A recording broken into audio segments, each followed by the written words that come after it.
all, it's Emily Rand with ESPN Esports, and I'm joined by new Sandbox Gaming head coach YamatoCannon. So first of all, just thank you so much for joining me today, and My pleasure. congratulations on your new position.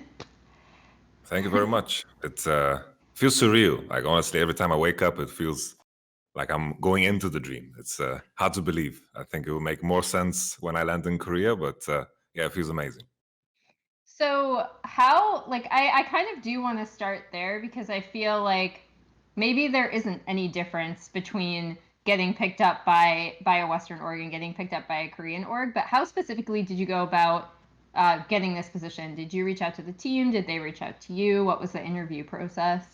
So pretty much Becker, the GM, I believe, I think is his title. I apologize if it's wrong. He's I think head of esports, possibly. He's higher up. He reached out to me and he talked to me about the proposition of working with Sandbox. And at the time, I was kind of weighing different offers. And to me, the LCK was so intriguing. So I pursued it and checked out what their plans are for summer. And following like the LCK Sandbox, like considering we don't have that much time to watch like every single game. So Sandbox was Mhm. kind of low on my radar. You kind of follow like the top teams and see what's going on because it usually kind of defines the region.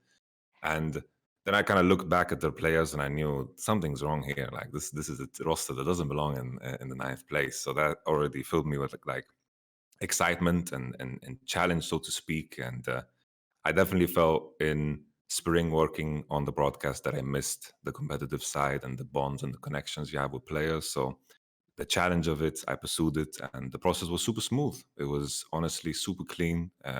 We had some time zone differences that we had to figure out, but we found timings and they made it very easy for me. So when you look at Sandbox's performances, like when you were going back and looking at them, you've mentioned in other interviews. I know you interviewed with Ashley earlier.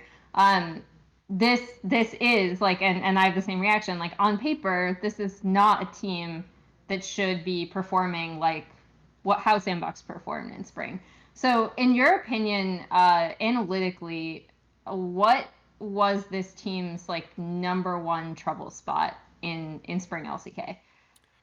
I think a problem for a lot of teams was just adjusting to the meta. I think in general, we saw teams that figured out how to draft and how they wanted to play early on, and they racked up a lot of victories from the get go because it was kind of all over the place. Like every week, there was something new that was clearly OP, and there were some teams that were just lagging behind.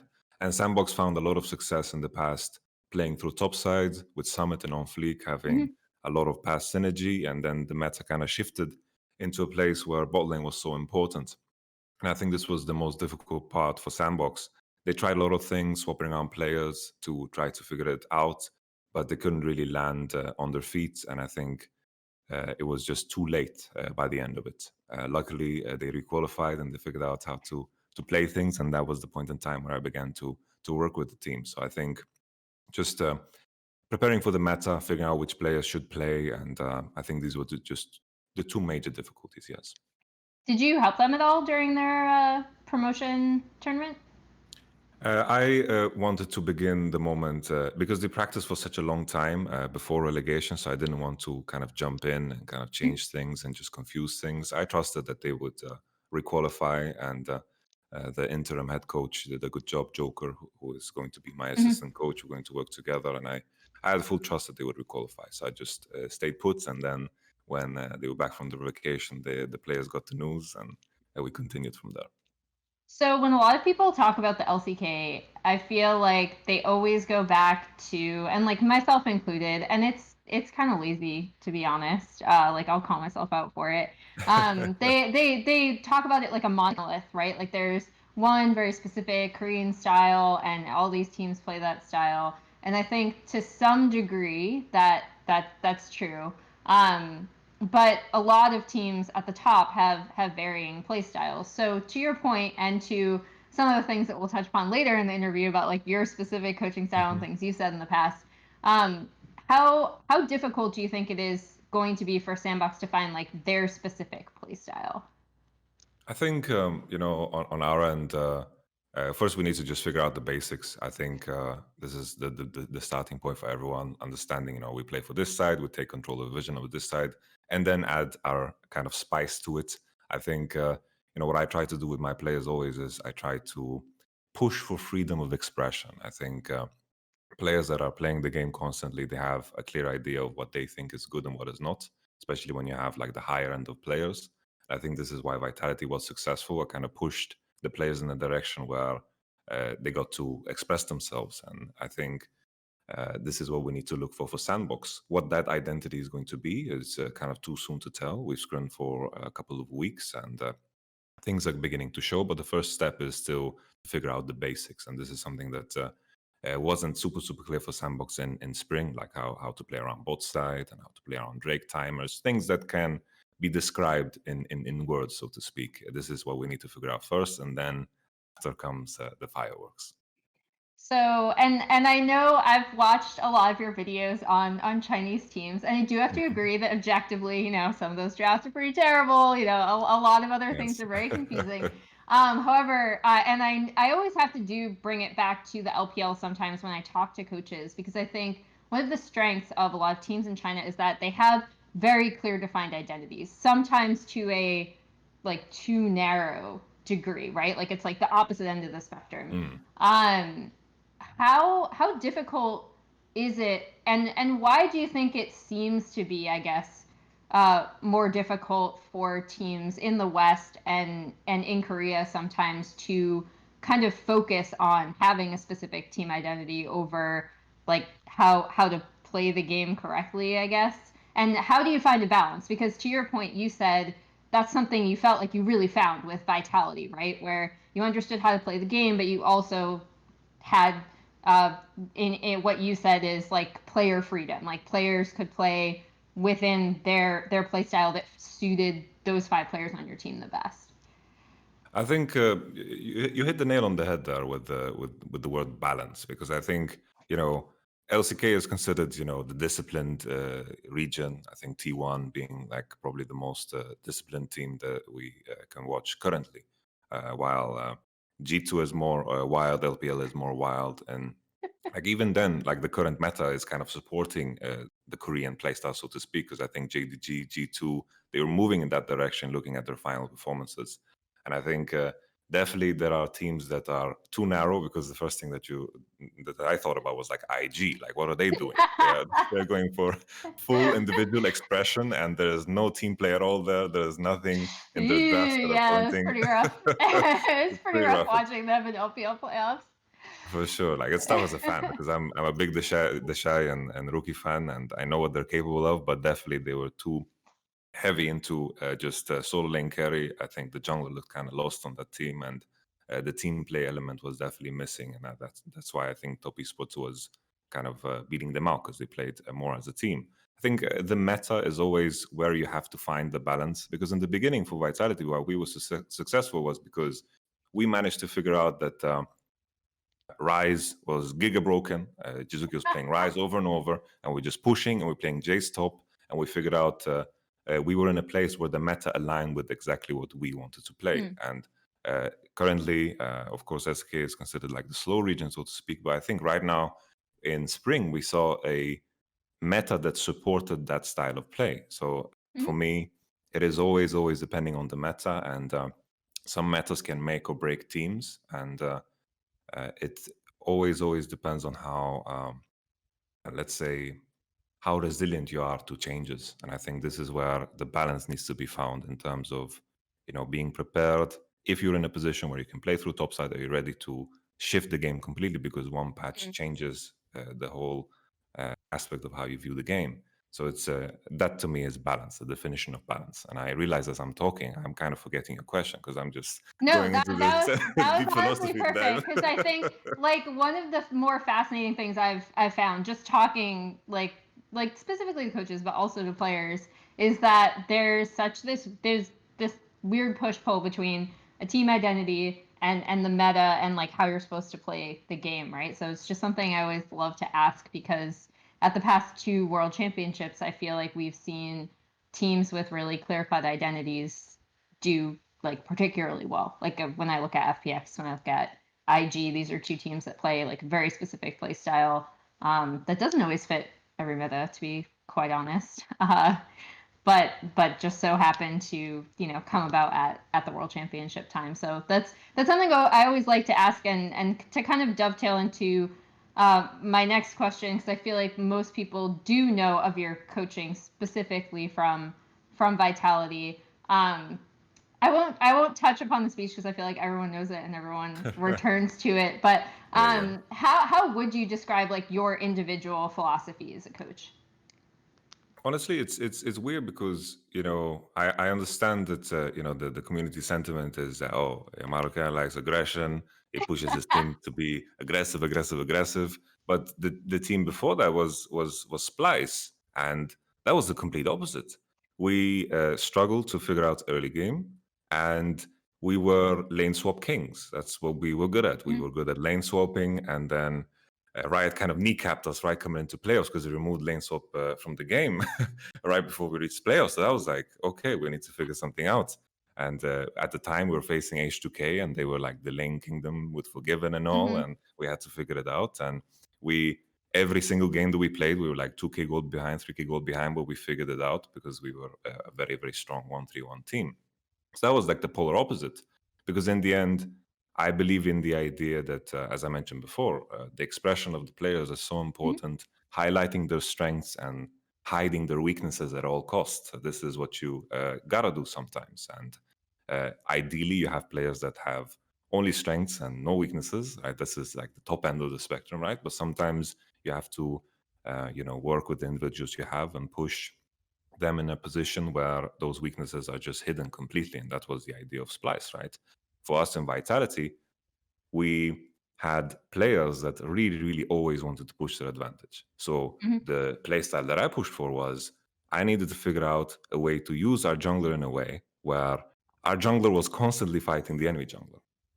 This is something that is very, very risky. It's something that if Mhm. something goes wrong, it all goes to very, very fast. And that was Yep. very clear in our games. But when things went right, quick snowball games, very, very clean and elegant.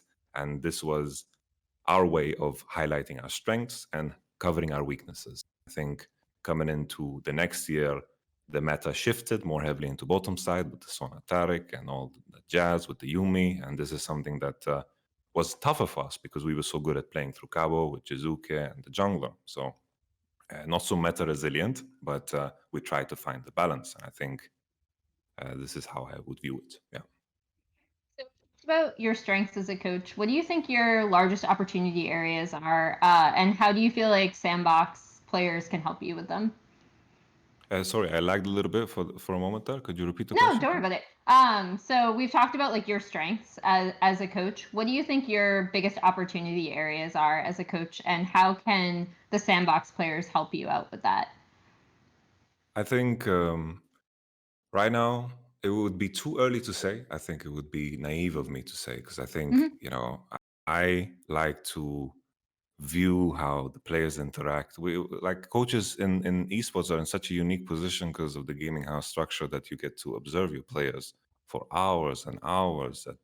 That at one point in time, when I see just someone lowering their shoulder a little bit, I know this person is in a specific state of mind. Mm. I think this is probably like my biggest strength is that I really, really like to pay attention to those details because I believe in the idea that if players are happy and they are allowed to, you know, feel in a way where they go into practice and they're excited about it, I think this goes such a long way and is sometimes so underestimated. And this is what I try to focus on a lot.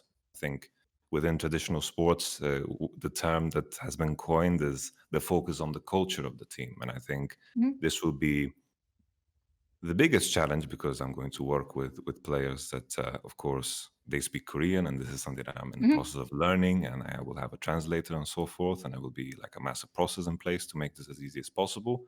But this is where, you know, I wouldn't say I have a self-defined philosophy of how I want the team to be run. I have an idea of what this foundation should be, but then again, the players make up the dynamic, and I'm just there to push them in the direction that is beneficial.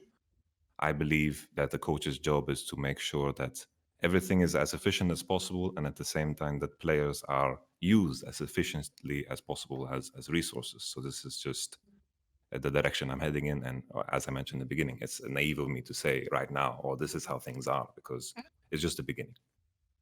So, in your conversations that you have had with the players, how difficult has it been to communicate with them? Because I think when people are looking at it like first Western coach coming to the LCK, this is actually like really groundbreaking. To be quite honest, I don't think Korean teams really you know gave Western coaches chances before.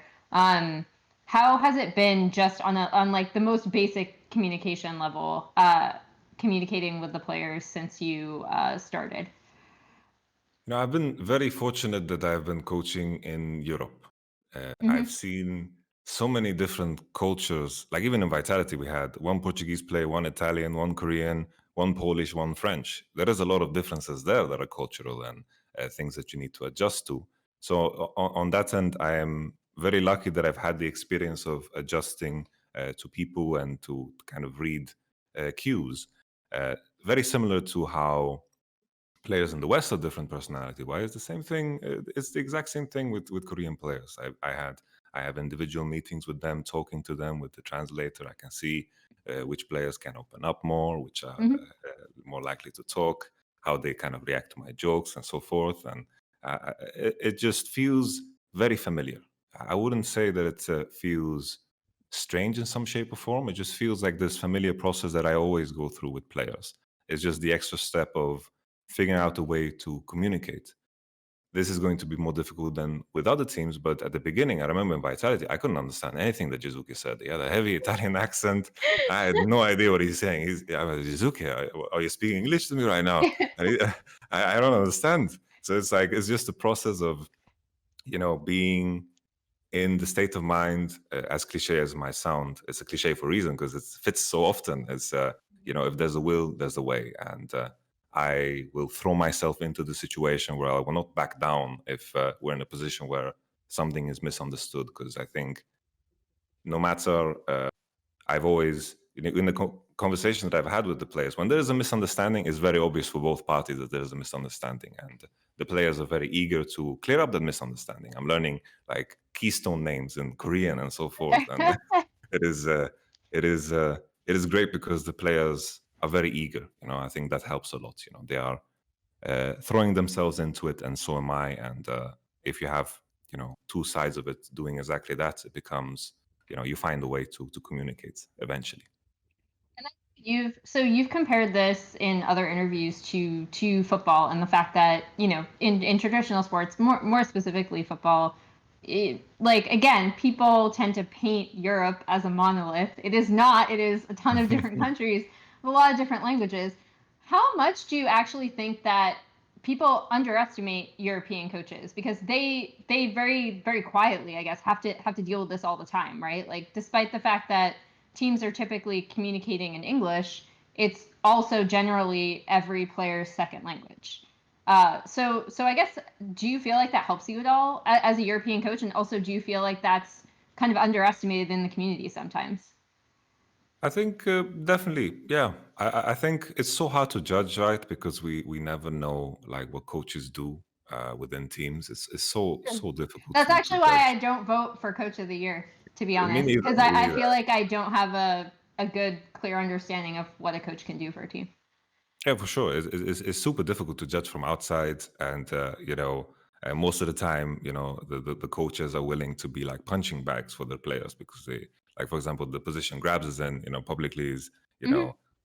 they're saying they blame drafts on him, but I know for a fact that on the inside, it's far from this, and it's just what they do publicly, right? And in terms of some of the challenges that you face in Europe and the coaching in Europe, I get that there is coaching has been a thing in Korea for so long, Hmm. and uh, the precedent has been set for what the standard is, and there's a lot of history, and they have people that can teach people, and uh, the first like OG coaches, like I was a part of that generation with Proli, and I believe Youngbak was still a player back then. Like it's like I've just been coaching for 5 years, which feels like a lot. But then again, in comparison to what has been going on in Korea for so long, in terms of Mhm. how big esports is there and how StarCraft players transition into coaches and the head coach structure of how everything was kind of built there, I understand that there is kind of, a bit of a, oh, maybe we shouldn't commit into this because the history is right there. And I think it's just about making sure that this, what Sandbox is doing now with me, it will set a precedent. I understand that pressure, but honestly, I don't care. I'm just there to do a good job for Sandbox and no one else. Yeah, so typically, when people think of LCK coaches, including myself, I think of someone who is more of I guess, a personality mediator. Like they're drawing on a lot of experience from being with teams, being with players, etc. In the West, I see a lot more people who are incredibly good at analysis, right? And they just kind of get like pushed up the chain until they reach a head coach status, and they might not necessarily have the conflict mediation skills, I guess, Mhm. that someone in South Korea might have.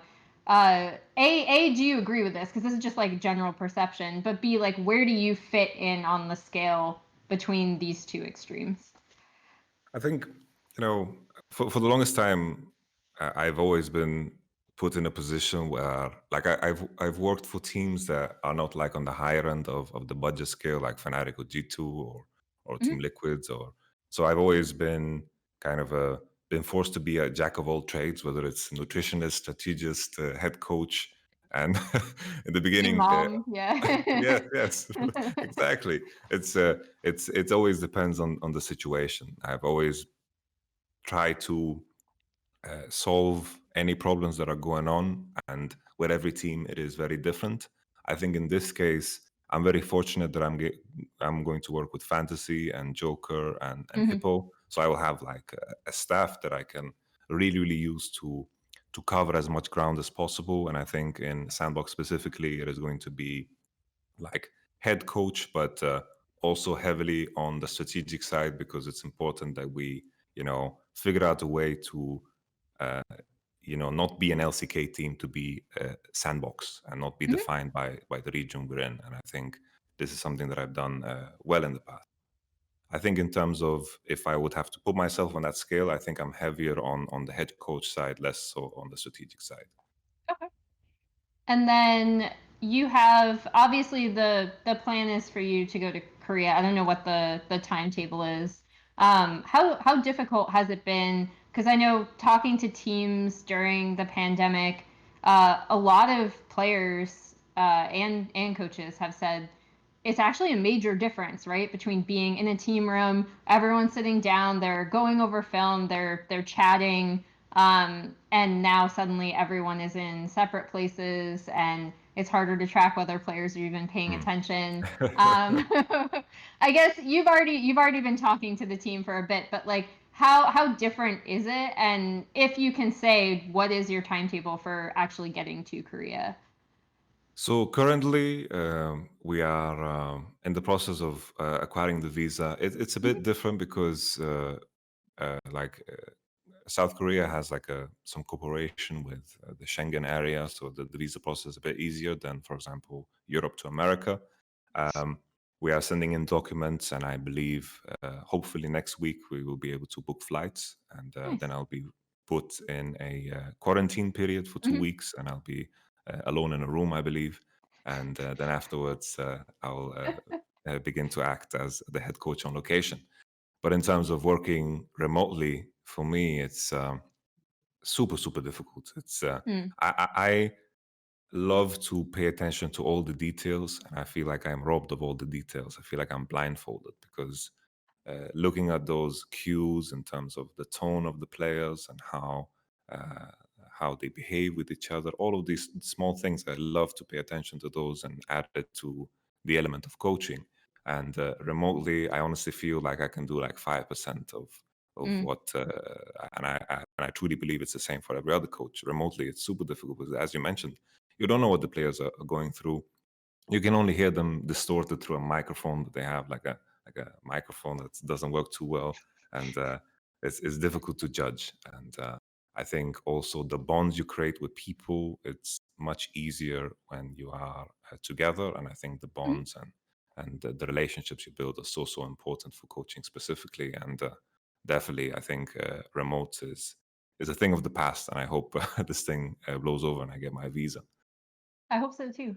Because I fully agree. I think it's been actually a huge struggle for a lot of teams and something that not a lot of people are necessarily talking about. Yeah. Lastly, first Western coach in LCK. Obviously, LS has previously coached in Challengers Korea. We've talked about like excitement and you know how I guess like in my opinion what I've learned from this interview is how detail oriented you are, which is a good thing. I appreciate that. How much pressure does this put on you, or just does it like not matter and just like whatever, my goal is to come in and just make this team the best they can be?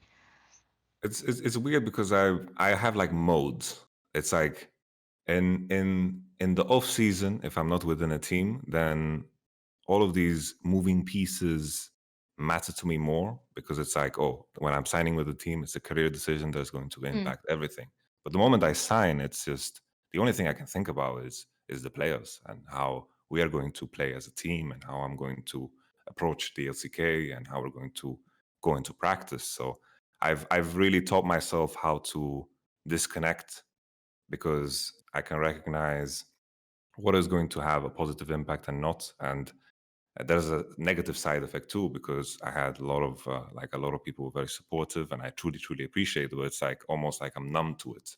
It's like anything that is spoken outside of the team matters very little mm, because you can't have that going huh. on in your mind. I think that the pressure of things, I love pressure. I like the excitement of responsibility and pressure, but in this case, the only pressure I feel and the pressure I enjoy is the responsibility of Sandbox and the team. Try to completely disconnect myself from everything else. All right. Well, thank you so much for joining me.